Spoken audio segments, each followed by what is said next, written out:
Good sleep is everything. That's why Ollie's science-backed support is made with a blend of melatonin and L-theanine for both kiddos and grown-ups. So when your mind won't switch off, you've got something that can help. Your racing thoughts and restless nights won't stand a chance. Find Ollie Sleep Solutions for the whole family at ollie.com. That's OLLY.com. Hi everyone, welcome to Polycurious. I am Fer, relationship coach, and your host. And today I'm doing a solo episode on the emotional processing and nervous system regulation method that I use, which is called RAIN. It is actually not my method. It is from a meditation teacher called Tara Brach, and I believe she actually borrowed it from someone else as well. I've modified it, but in any case, it has been incredibly helpful for me. It has literally changed my life. It has been incredibly helpful to my clients. So today, I wanted to share this with you. Usually, I reserve my solo episodes for paid Patreon and Spotify members, but I wanted to have this out because I'm launching a jealousy guide, and RAIN works with any feeling. You can feel jealous, you can feel insecure, you can feel abandoned, you can feel sad, you can feel grief, whatever it is. But I do believe that it works wonderfully with jealousy. So I wanted to make sure that you had access to this for free, as well as to the guide. I will be linking the guide in the show notes. All you have to do is to add your email and you'll be able to download it. But again, even if you are not experiencing jealousy at this moment, I'd recommend you pay attention to this episode because we all have uncomfortable feelings, right? And this method will help you work through those, whatever those might be. Okay, so before I get into it, I just wanted to tell you how this method has changed my life. So I feel like I was the type of person, you might be able to relate, who whenever I felt something, I wanted someone else to fix it for me. I grew up with a very emotionally supportive mom, and that's great, but I feel like I carried that tendency to run to my mom whenever something was wrong, to my partners, to my friends, whoever it was. And it was actually through therapy that I started to learn that the support that we often expect from other people, we can actually give ourselves, right? We often go to others hoping that they're going to cheer us up, that they're going to tell us the things that we hope to hear. And sometimes they do. And sometimes they do make us feel better. And there's nothing wrong with reaching out to the people that you love. But I've learned that what's best is to first reach out to yourself, to first tune in to your inner teacher, tune into your knowledge of yourself, and simply give yourself what you need. Do your best to calm yourself down, do your best to talk to yourself, do your best to, again, do your emotional processing before you go on to someone else. And this can come about from, again, just something happening in your life that has nothing to do with your partner or with whoever you want to talk to about this thing. But I think especially when whatever came up does have to do with your partner. Again, if they did something that made you feel very jealous or something like that, it is so important that you wait, because if you jump into a conversation when you're feeling activated, when you're feeling upset, that conversation is going to go nowhere, or eventually it's going to go somewhere, but it's going to take you a while to get there because the initial way in which you brought it up will come with that emotional charge. You will not speak in the way that you would speak if you had thought about what you were going to say. Instead, you are speaking in the heat of the moment. You are speaking from that uncomfortable feeling. And that might make your partner or whoever you're addressing feel blamed. Then they might get defensive. Then because you are already in distress, that will hurt you even more. And you know how it goes. You know how conversations go when you are just upset and you bring it up, and how conversations go when you've had time to calm yourself down. So my recommendation is always to do RAIN, before you go and talk to your partner or the person that did the thing that made you feel in whatever uncomfortable way you're feeling, right? So I'm going to go through each of the steps of RAIN. So RAIN is an acronym. R stands for recognize. A stands for allow. I stands for investigate. And N stands for nurture. Don't worry about remembering this. You can look at the show notes after this episode. You can copy paste the show notes and have them in your phone. You can re-listen to this episode and take notes. I will also be adding resources from Tara Brach. Again, the meditation teacher I got this from.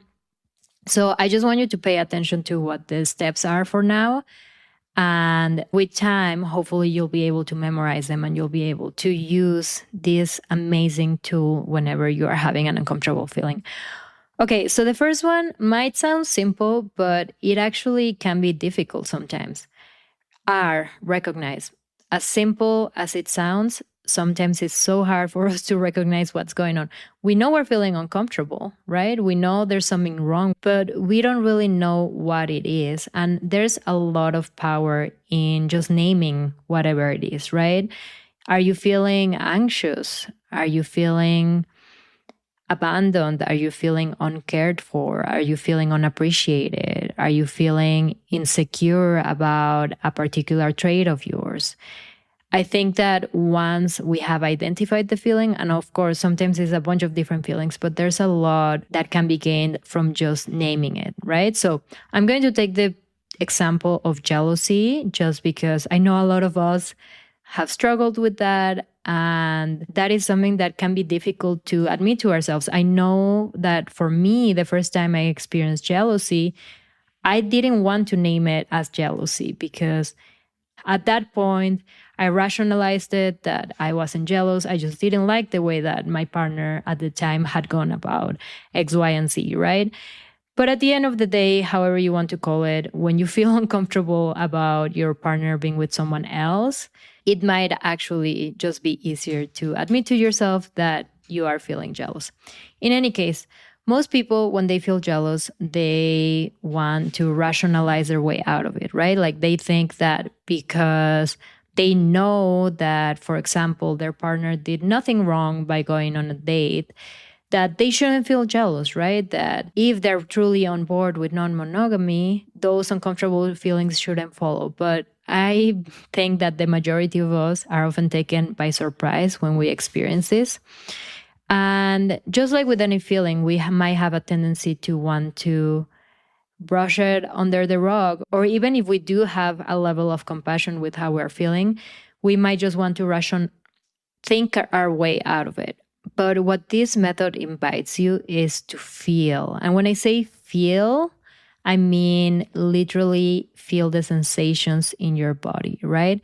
So after you've recognized whatever it is that you're feeling, after you, again, for example, recognize that you feel jealous, you will allow that feeling. Instead of wanting to shush that jealousy away, you are actually going to tell to yourself, welcome jealousy, welcome insecurity, welcome grief, welcome disappointment, welcome frustration. Whatever it is that you're feeling, you are actually going to, as Tara Brach says, which again, I think she might have gotten from someone else, sit with the feeling for tea, right? You're inviting the feeling to have tea with you.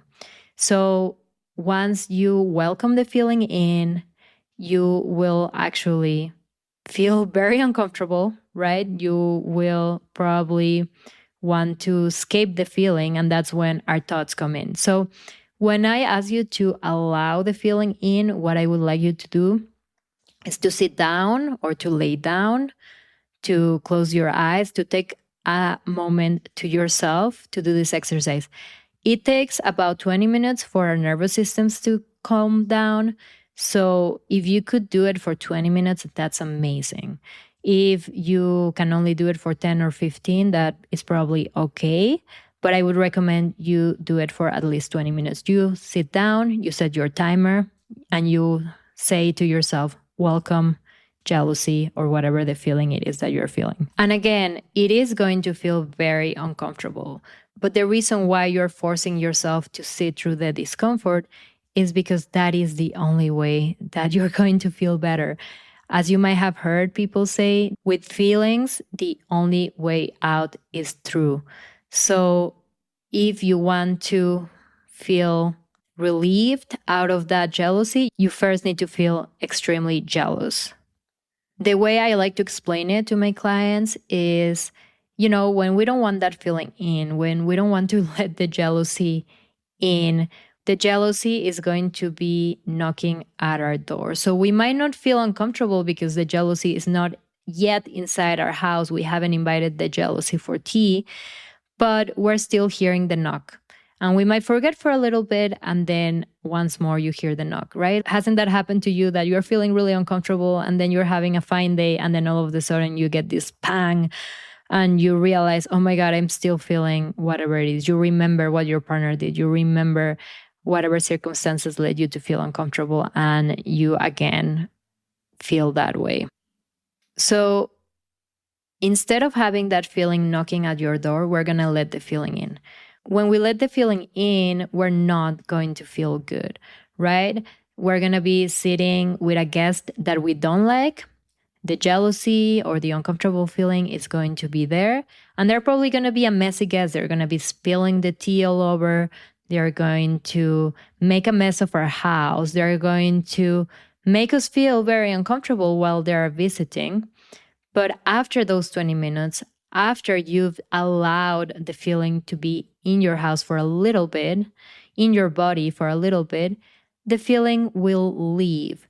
It doesn't mean that you will not have the traces of that feeling, right? Like, it doesn't mean that you won't feel jealous anymore. It'll just mean that you won't be hearing that knock. And sure, the jealousy will have had made a mess in your house, and then you're just going to slowly, at your own pace, knowing that that uncomfortable feeling is not going to be knocking at your door, clean up the house and just take your time. And that will feel a lot better than having that feeling knocking at our door and us not letting it in.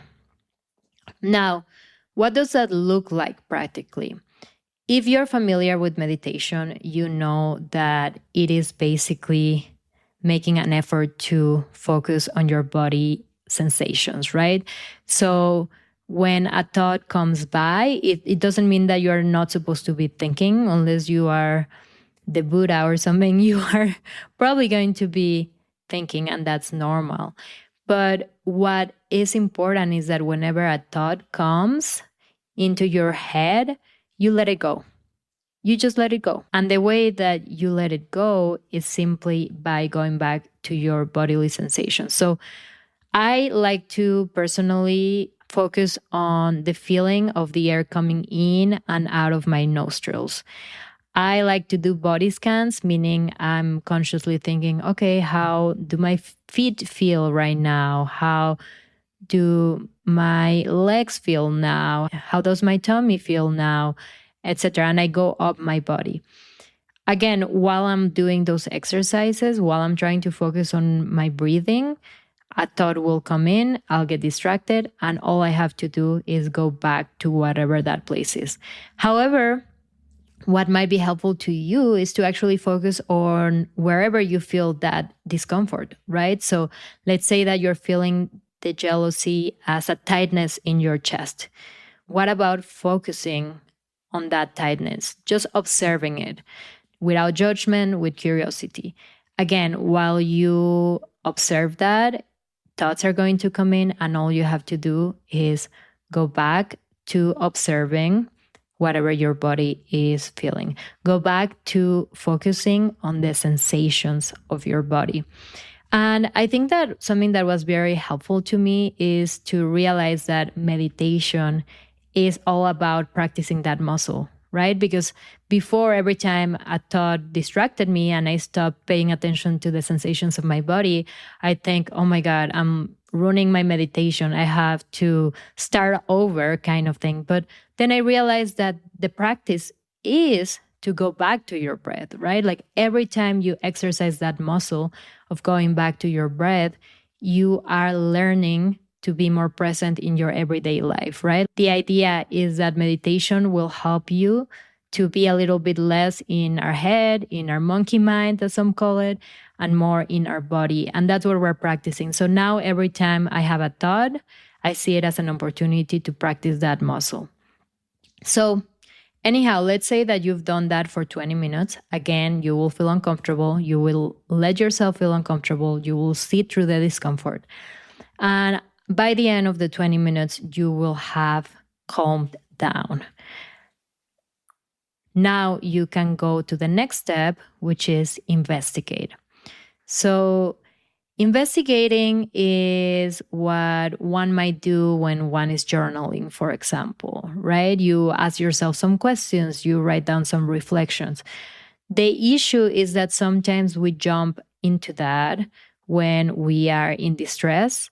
We think that we can think our way out of things. But if you are journaling while you feel activated, if you're having a conversation with someone while your nervous system is activated, sure, you might be able to feel a little bit better, but at the end of the day, it's going to be very hard to be thinking and speaking from a centered place because your body will be in fight or flight, right? So your body is not in a state where it can reflect and it can slow down and it can be introspective.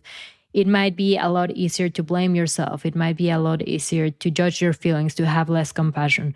When you've allowed yourself to calm yourself down, to do the allowing, to let yourself feel, you are going to feel a lot more centered. You are going to feel a lot more calm. And then from that place, you can investigate. My favorite way of investigating is journaling. But again, you can just think, you can just ask yourself, why am I feeling this way? Why am I feeling jealous? How might have my past experiences actually shape how I'm feeling? For example, let's say that you are feeling jealous, and first you think that you are feeling jealous because your partner didn't text you while they were on a date and you felt like they weren't thinking about you, or you were wondering what they were doing. And you think that that's the reason. And you are actually even blaming your partner and telling them, you should have responded to my text. You should have texted me. You should have thought about me. If you didn't text me, that means that you might have been doing things that you didn't want me to know about. Why didn't you answer my question? Whatever it is. But then maybe you sat, maybe you allowed yourself to feel the jealousy. And after the fact, you start thinking about what was so triggering to you about your partner not answering that message while they were on a date. And then you realize that it might have to do with your past relationship where someone cheated on you and they would disappear for hours or days at a time and not answer your texts. And you later found out that it was because they were cheating on you with someone else. And now you might be realizing that you are distrusting your partner, even though your partner hasn't really done anything to make you believe that they might be cheating. They have been going about non-monogamy ethically, but you come to realize after you've reflected on it that you are a little bit traumatized from your previous relationship, and that's why you need that extra reassurance. So what do you do with this insight? You can, of course, talk to your partner. Sure, your partner could be better at responding, and it's okay to honor your sensitivities, even if they might not feel fully justified to your partner. If it makes you feel better to have them respond, maybe your partner can do that for you. But you might also realize that some of it is your own work, right? Some of it is your work of realizing that this is a different partner, that they might, for example, want to be present in their date and they might not want to update you all the time about what they're doing. And that maybe you have to work a little bit on not getting really agitated if they take 30 minutes to respond a text or something, right?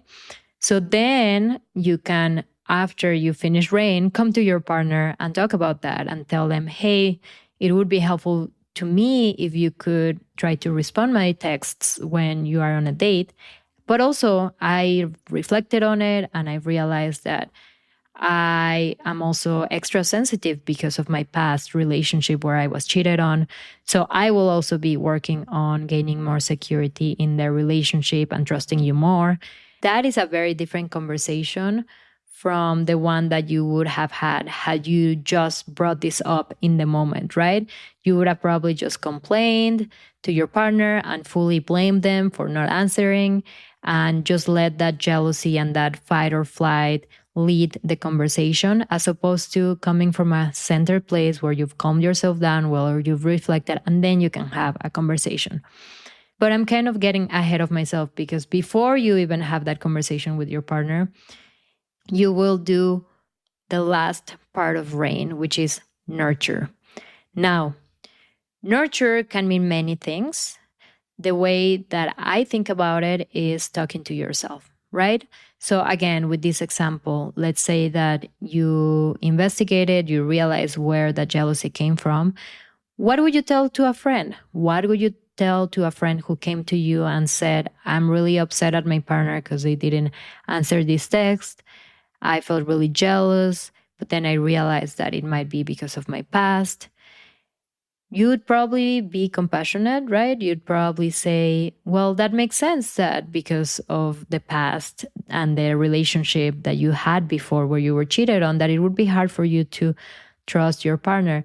But hey, they've shown you that they love you in so many other ways. And hey, if you talk to them, they might be open to be a little bit more responsive. And you're doing great. Like, it's totally normal to feel jealousy. A lot of people who are entering non-monogamy or even who are seasoned non-monogamists feel jealousy, right? Those are things that you can tell yourself. So I would literally talk to myself and tell myself, what you're feeling is normal. You're doing great. These are the potential solutions. But more than going into, you should talk to your partner or whatever solution you might think of, it's about validating yourself. It's about letting yourself know that you're human, you have feelings, that's okay, you're working on it, and that it's temporary, right? That you will feel better, that you're doing the work, and kind of like pat yourself in the shoulder. I often even like go as far as to like hug myself like this. If you're in camera, you can see me like, I literally like hug myself. I tell myself that I love myself. I tell myself that I'm doing great. Whatever it is that makes you feel taken care of by yourself. And again, this part was life-changing for me because I would often expect that from other people. And when I realized I didn't need other people to hug me and tell me it was fine and all of that, but I could do it myself before I even went to anyone, I felt very empowered and I felt like I am my own best friend. I am my own support system. Because listen, I have a wonderful partner that's super supportive. And of course, after I do RAIN, I go and talk to him. But at the end of the day, who are you going to be with your whole life? Yourself. You are the only person that you're going to be with your whole life. And there's so much power in knowing that you got yourself. That as imperfect as you are, you have tools, you have things you can do for when you feel distressed to feel a little bit better. So I'm hoping that RAIN can be something that you take with you and that you do at home. And listen, the first few times I did it, I couldn't remember the acronym. So what I did, and I would recommend you do, is I had a note in my phone. And you can just copy paste it from the show notes, put it in your phone as a note. And when you're feeling activated, when you're feeling jealous, when you're feeling sad, when you're feeling frustrated, whatever it is that you're feeling, you just open the note and go through the exercises. Now, I understand you might not have, half an hour that takes to do this. But even if you just take with you some of the steps, I would say the most important one that I feel like is very underestimated is the allowing, right? Like, you might naturally investigate because you like to journal or because you talk to your friends or whatever, or you might easily recognize how you're feeling. But allowing yourself to feel it might not be something that you have been familiar with. And one last note about jealousy. If you are experiencing it for the first time, it does get easier. So it might not be something that you need to fix. There might be nothing that your partner or you need to do differently. You might just need to put your reps in, do rain, and I promise you that the 50th time your partner goes on a date will be a lot easier than the 5th time, right? So just be patient with yourself and allow yourself to feel it. And I'd say nurture yourself as well if you can, talking to yourself, giving yourself words of encouragement, hugging yourself, as cheesy as it might sound. Whatever nurtures you. It can also be, taking a bath, going for a run, meeting up with friends, going for a hike in nature. There are many things that you can do to feel better about yourself. And I think it's incredibly powerful to even just try it. And I promise you that if you do try to do rain, you will feel a little bit better. You will feel more powerful because you will have had taken care of yourself.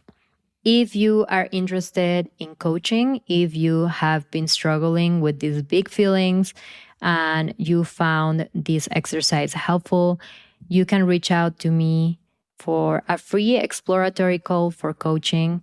I work a lot with my clients on emotional processing. I do both individual and couple sessions, and I'd love to help you if you feel like you're struggling with non-monogamy. Again, if you are interested in my jealousy guide, you can find a link in the show notes. You can also find in the show notes more information about RAIN, as well as a short explanation of each of the steps. So you can copy paste that in a note in your phone. I would recommend you go and do that right now. And you can have that at your disposal whenever you encounter an uncomfortable feeling. And if you want more resources, more conversations with people who have experienced non-monogamy, you can listen to my 70 plus episodes that are completely free, or you can subscribe to Spotify or Patreon to access a lot more content where we talk about topics such as this one. Thank you so much for listening today, and I'll catch you all in the next. Ouch.